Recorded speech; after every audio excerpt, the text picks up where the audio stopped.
मुश्किल काम है क्योंकि जब आप जहाँ पे भी जाएंगे तो ये हर जगह मिलेगा। किसी के घर जाएंगे, कोई आपके घर आएगा, आपने कुर्बानी की है तो हर जगह आपको मिलेगा।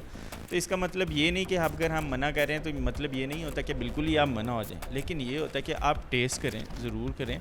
लेकिन ये नहीं होता कि आप जैसे नॉर्मल इंसान अगर प्लेट भर के खा रहा है तो आप अब अगर दिल का मरीज़ है तो वो उसकी इस टाइम दिल की हालत ऐसी नहीं है कि वो उस तरह खा सके जिस तरह नॉर्मल खा सकता है। इससे बेहतर होता है कि साथ अगर कोई जैसे गोश्त चिकन में आ जाती है, इसमें थोड़ा फ़ैट कम होता है, वो आप बेहतर ले सकते हैं, सब्ज़ी ले सकते हैं। लेकिन जो अब ईद है सबसे कंट्रोल तो नहीं होता, तो खाना तो है लेकिन मिकदार थोड़ी कम।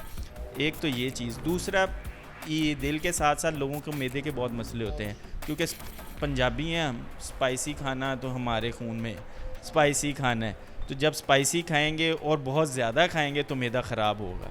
सबसे ज़रूरी चीज़ है कि ख़ास तौर पे दिल वाले तो पहले तो वो थोड़ी सी मिकदार सिर्फ टेस्ट करने के लिए